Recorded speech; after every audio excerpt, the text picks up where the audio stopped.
Kemenangan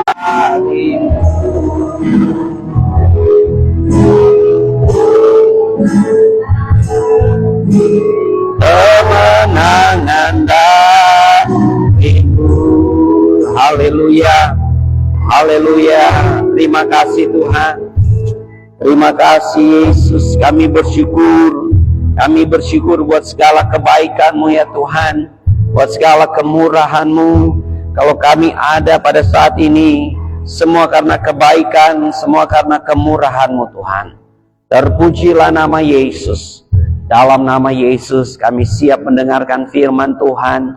Beri kami hati seorang murid, hati yang mau mendengar, hati yang mau diajar, hati yang mau belajar kebenaran firman Tuhan. Berbicaralah kepada kami, hati kami siap di dalam nama Tuhan Yesus. Haleluya, amin.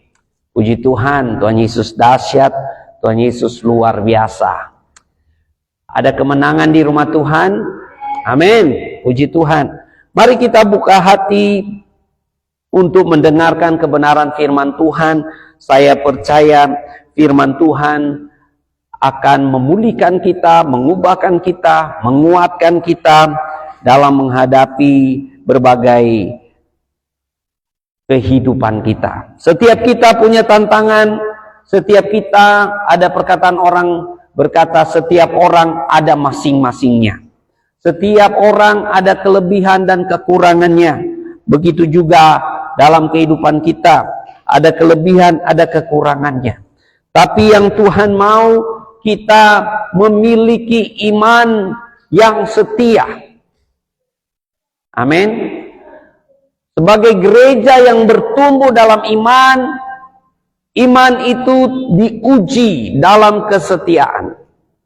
Nah saudara-saudara, pentingnya iman dan kesetiaan dalam kehidupan kita sebagai seorang Kristen, sebagai seorang yang percaya kepada Tuhan Yesus. Karena iman Anda tidak akan terpancar tanpa kesetiaan. Iman Anda tidak akan terpancar tanpa kesetiaan. Anda boleh berkata Anda orang beriman, tapi tanpa kesetiaan, semuanya itu akan menjadi blur, menjadi kabur, saudara-saudara.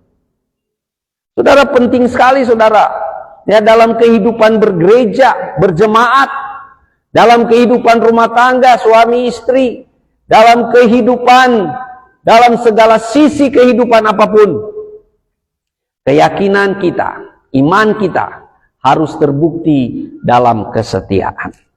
Kita melihat di dalam Ibrani pasal yang ke-11 ayat 1 di sana dikatakan iman adalah dasar dari segala sesuatu yang kita harapkan dan bukti dari segala sesuatu yang kita tidak lihat. Itulah iman, saudara-saudara. Dia menjadi bukti bagi kita, menjadi dasar buat kita yang kokoh agar kita betul-betul tetap setia, tetap melangkah. Di dalam Wahyu pasal 2 ayat 10 berkata, kitab Wahyu pasal 2 ayat 10, firman Tuhan berkata, jangan takut terhadap apa yang harus engkau derita. Sesungguhnya iblis akan melemparkan beberapa orang dari antara kamu ke dalam penjara, supaya kamu dicobai dan kamu akan beroleh kesusahan selama 10 hari. Hendaklah engkau setia sampai mati, dan aku akan mengaruniakan kepadamu mahkota kehidupan. Tuhan mencari orang-orang yang setia. Amin. Kalau suami setia, istri setia, jemaat setia dalam gereja, Tuhan Yesus katakan, kamu akan dikaruniakan mahkota kehidupan. Ya, di dalam kitab Wahyu ini dikatakan bahwa Tuhan luaskan pencobaan, Tuhan luaskan iblis bekerja, Tuhan luaskan saudara-saudara. Tapi ingat, itu hanya 10 hari saja. Ya, itu kesusahannya cuma 10 hari. Artinya selama kita masih ada di bawah matahari, kita masih ada di bawah bumi, kita masih injak tanah, saudara-saudara, segala sesuatu itu sebentar saja. Segala sesuatu itu temporer, saudara-saudara. Segala sesuatu itu sementara. Jadi kalau kita mengalami proses kehidupan, ya kapan lalu Pastor Jenny bikin status, ya kalau kita lagi diproses, jangan banyak protes. Segala sesuatu diproses Tuhan untuk kita dimurnikan. Segala sesuatu diproses Tuhan untuk kita dipersiapkan, dipulihkan. Termasuk kita, gereja kita, keluarga kita, pekerjaan, usaha. Kita menghadapi berbagai macam persoalan, pergumulan. Waktu dalam proses, saudara, mari kita nikmati prosesnya. Amin. Jangan dalam proses kita malah protes. Kita menyalahkan Tuhan, kita menyalahkan sesama, kita menyalahkan keadaan, situasi. Nah, makanya saudara, penting sekali iman kita dimanifestasikan dalam kesetiaan. Karena apa saudara ya? Kalau bahasa Inggris tuh kata iman dan kasih setia itu nyambung saudara. Ya. Faith dan faithfulness itu sesuatu yang seperti mata uang, tak bisa lepas satu sama lain. Nah saudara,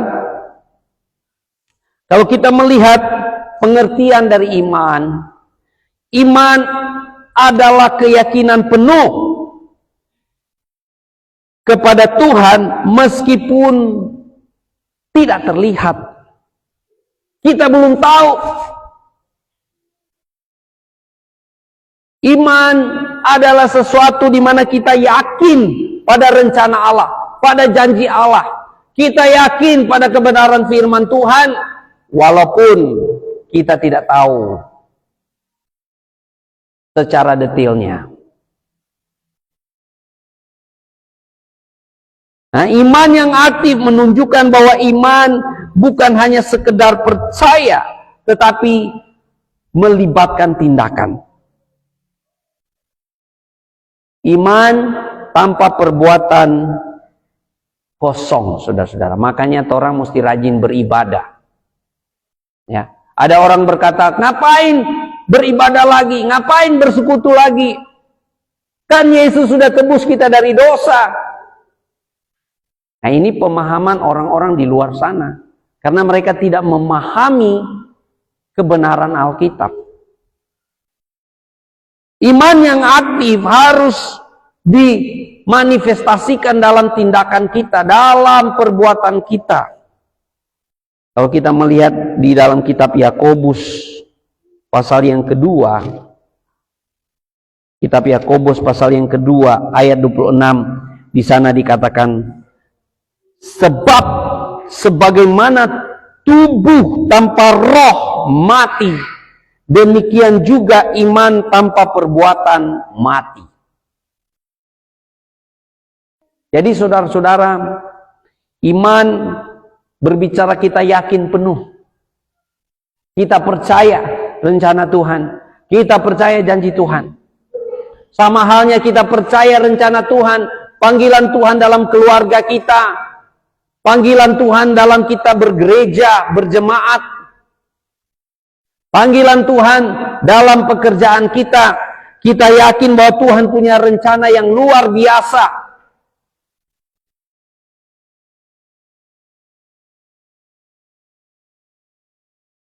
Begitu juga saudara, iman itu harus dinyatakan dalam tindakan-tindakan kita. Contoh saudara-saudara, seperti Abraham. Abraham percaya kepada janji Tuhan meskipun ada tantangan. Abraham percaya kepada janji Tuhan meskipun waktu Tuhan suruh pergi, dia tidak tahu itu tempat di mana dia mau pergi. Dia hanya melangkah saja. Dan saudara bayangkan pergumulan Abraham ya, barangkali setiap hari diprotes oleh istri, ya, diprotes oleh orang-orang yang dia bawa. Karena apa? Dia melangkah, nggak tahu mau kemana. Kalau zaman sekarang, kalau kita mau melangkah, kita nggak tahu mau kemana, ya pasti banyak orang udah protes. Ya. Coba kita lihat bersama-sama Abraham ini di dalam kitab Roma. Kitab Roma pasal yang keempat.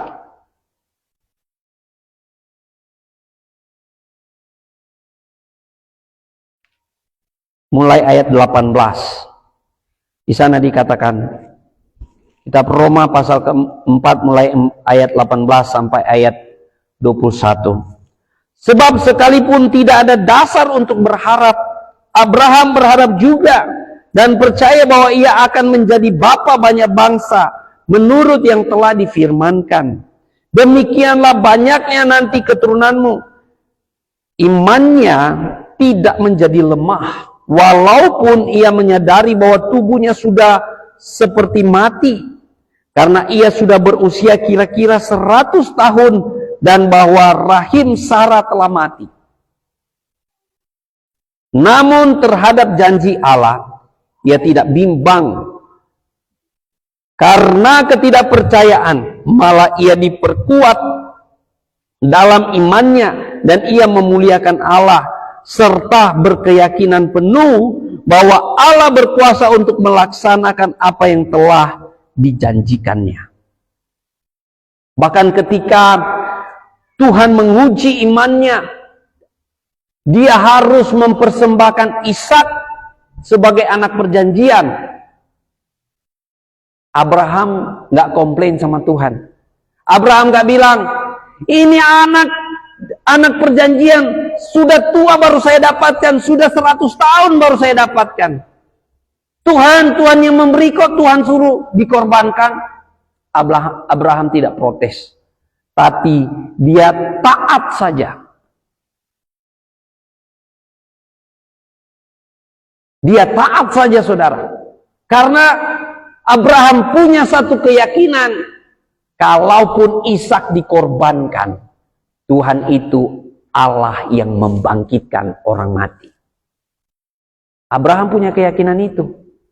Jadi walaupun Ishak diambil Tuhan, Tuhan sanggup membangkitkan Ishak. Wah, luar biasa ya. Abraham tidak punya dasar untuk berharap dan percaya.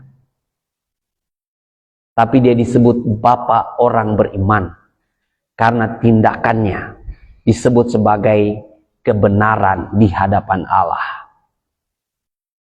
Saudara dan saya, kita berbeda, saudara.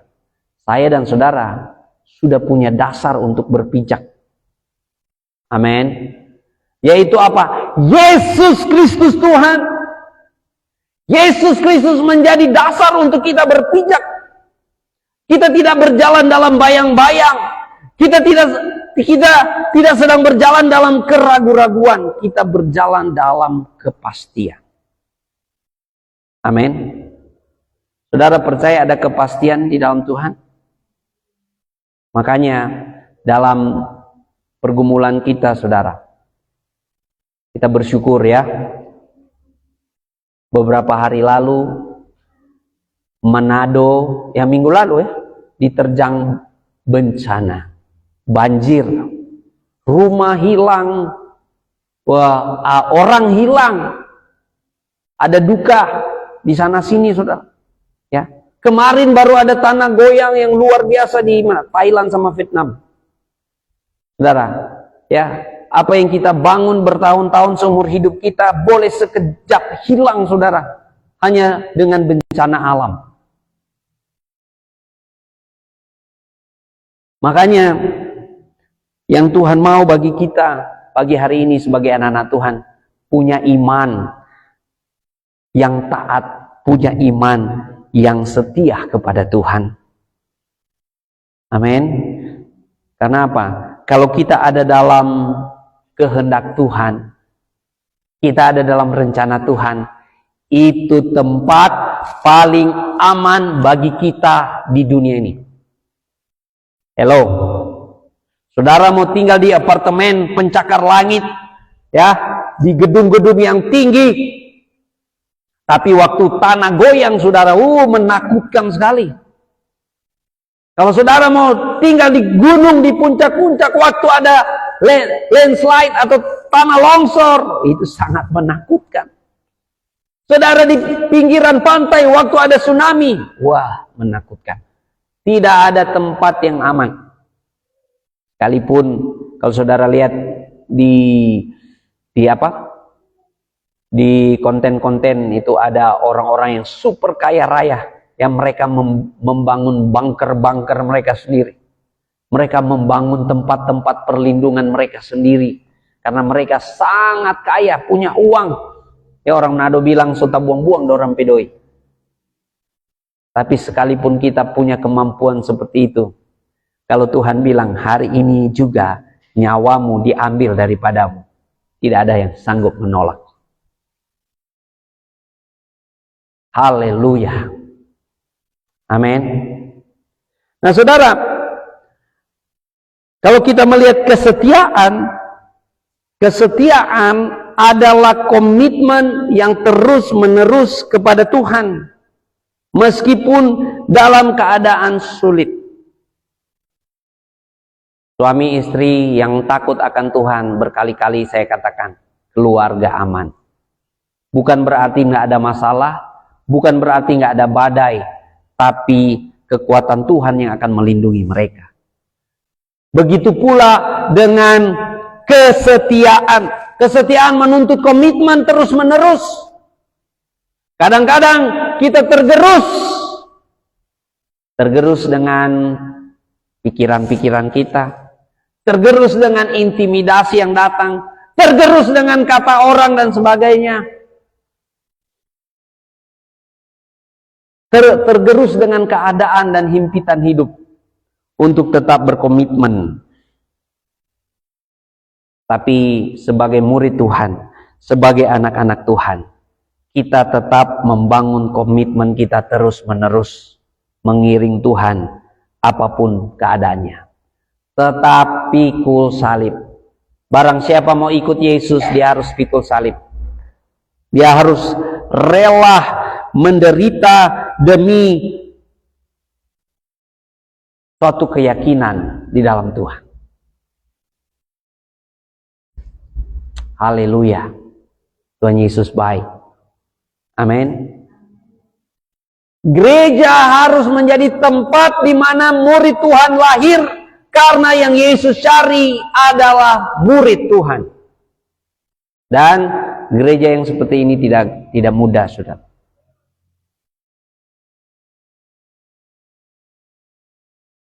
Kita melihat, saudara, di dalam 2 Timotius 2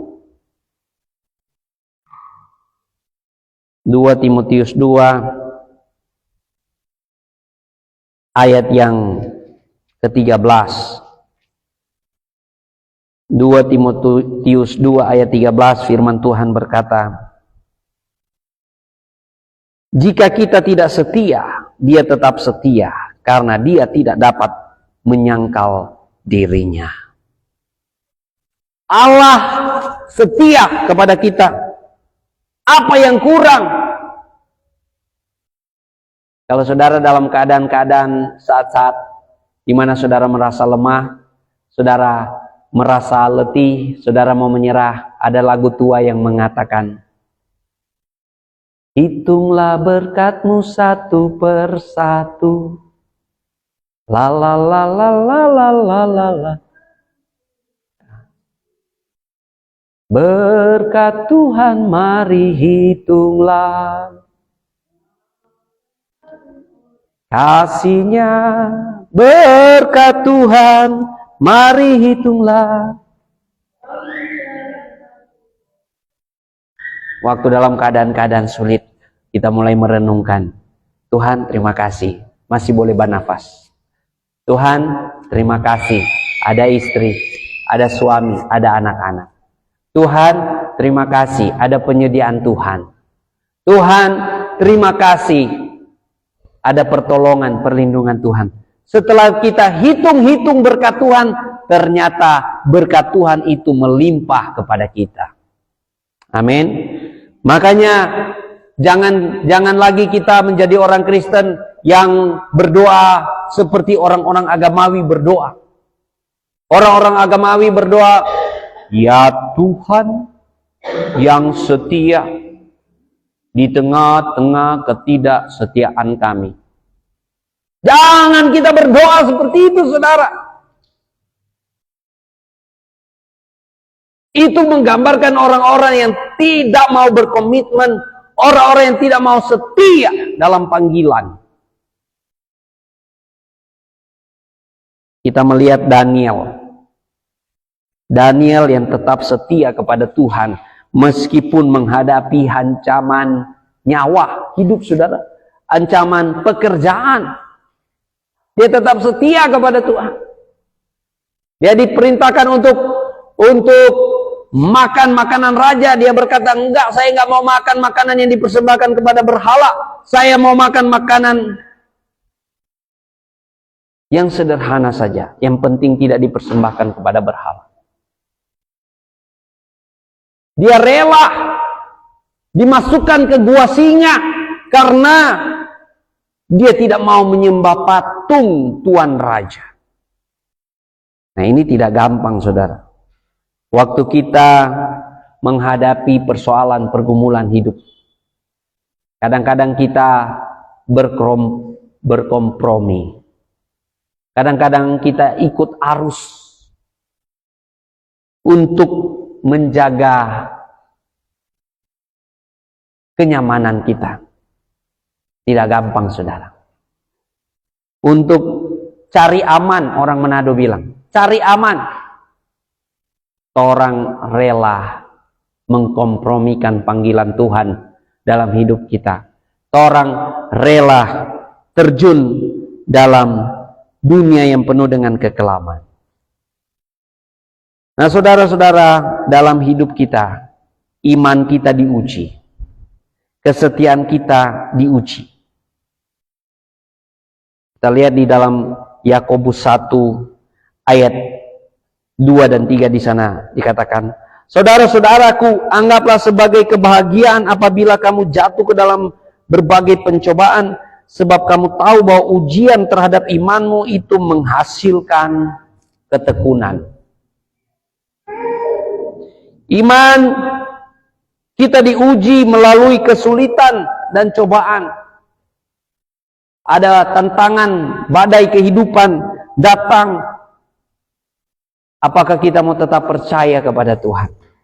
Apakah kita mau tetap berkata, aku akan tetap menyerukan nama Yesus. Tuhan, Yesus adalah Mesias, anak Allah yang hidup. Yesus adalah juru selamatku. Yesus adalah penyembuhku. Meskipun di tengah-tengah kita mengalami sakit penyakit, kita mengalami pergumulan keuangan, kita mengalami penganiayaan, bahkan iman kita diuji. Dalam pelayanan, iman kita juga diuji. Dalam hubungan suami istri, iman kita diuji. Saya kaget dengar cerita Pastor Jenny pelayanan dari pulau-pulau, lalu datang cerita, ternyata di luar sana, biar pendeta banyak bahugel. Pendeta banyak bahugel. Ada apa dengan pendeta zaman sekarang?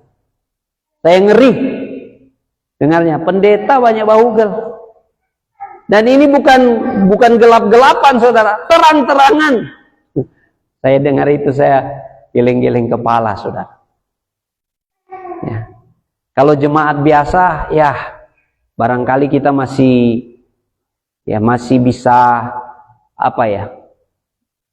bisa memahami level rohaninya ada di mana. Tapi kalau dia sudah kelas pendeta, memberitakan firman Tuhan, lalu masih ada bahugel kiri kanan, muka belakang, berarti dipertanyakan keimanan dan kesetiaannya. Ya. Kesetiaan kita kepada Tuhan juga diuji dalam saat-saat penderitaan. Kesetiaan kita pada panggilan diuji. Ya memang orang kalau di gereja kota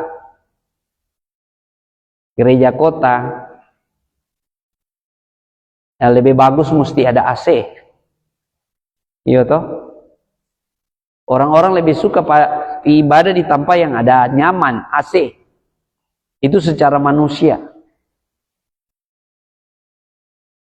Tapi kalau kita dipercayakan di tempat ini, saudara, kita mau belajar setia, kita mau belajar tekun, saudara-saudara, iman kita diuji, kesetiaan kita diuji. Kita melihat kisah Ayub. Ayub tetap setia kepada Tuhan meskipun kehilangan segala sesuatu.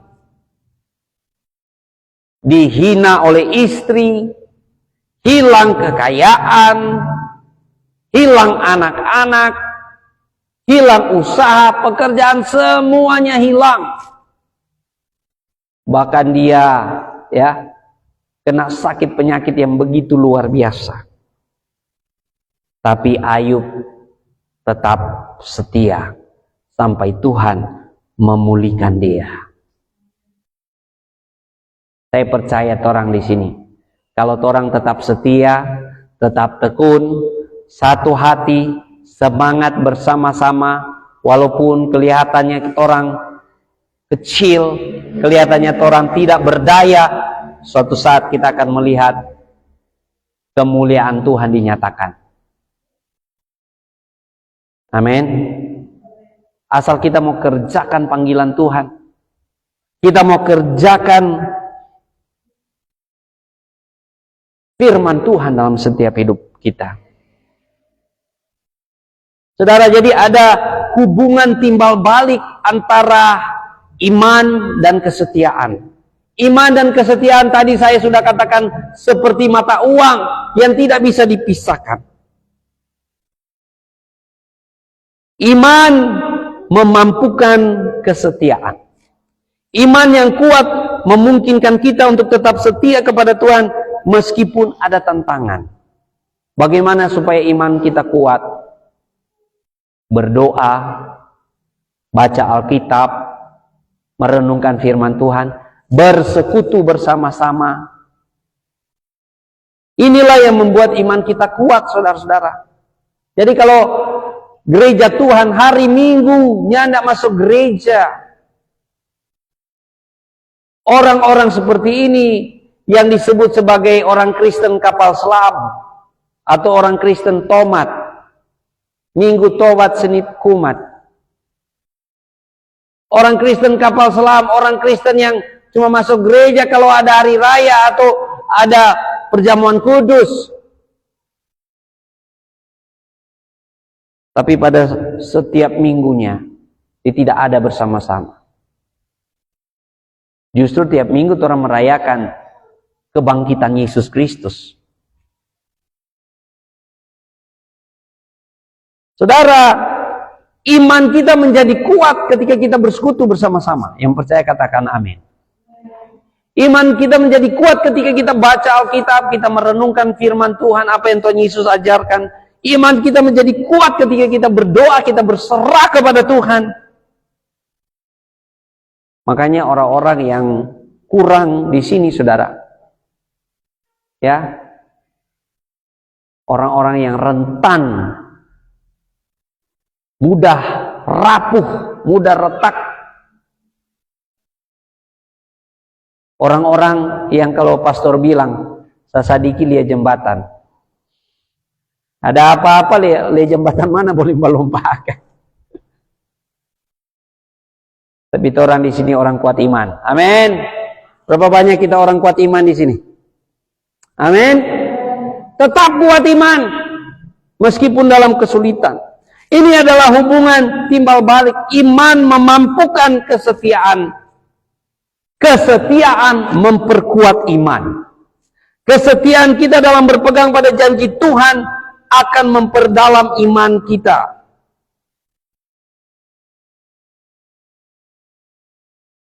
Jadi ini ada hubungan timbal balik satu dengan yang lainnya. Saudara-saudaraku yang kekasih dalam Tuhan, dalam menghadapi persoalan, pergumulan, ujian, cobaan kehidupan, kalau kita tetap berdoa, tetap baca Alkitab, tetap bersekutu dalam doa bersama-sama, beribadah bersama-sama, apalagi kita lebih dalam lagi kita berpuasa, kita betul-betul cari Tuhan, maka saudara-saudara, saya percaya iman dan kesetiaan kita akan makin kokoh. Amin. Iman dan kesetiaan kita akan makin kokoh. Apa yang membuat kita tetap kuat iman, tetap setia di dalam Tuhan? Dalam aplikasi setiap hari dalam kehidupan kita, mari kita menjadi orang-orang yang percaya pada janji Tuhan. Berpegang pada janji Tuhan. Meskipun hidup penuh tantangan, kita harus tetap beriman dan setia pada janji Tuhan. Karena Tuhan yang memanggil kita setia. Yang kedua, mari kita menjadi teladan. Jadi teladan iman dan kesetiaan dalam keluarga, dalam gereja, dan dalam masyarakat. Pelayanan paling pertama ada di keluarga. Suami istri saling melayani satu sama lain. Keluarga yang baik, keluarga yang kokoh akan menjadi jemaat yang solid, jemaat yang kokoh. Amin. Kalau keluarga dan gereja solid di hadapan Tuhan, maka orang akan menjadi orang-orang yang berdampak di tengah-tengah masyarakat. Di lingkungan pekerjaan, di lingkungan bisnis, usaha, apapun, kita akan dimampukan Tuhan. Amin. Saudara-saudara, dalam menghadapi cobaan, kita menghadapinya dengan iman. Tetap percaya dan setia kepada Tuhan dalam segala situasi. Saya selalu percaya janji firman Tuhan. Segala perkara mendatangkan kebaikan bagi orang-orang yang mengasihi Tuhan. Dalam hal buruk sekalipun.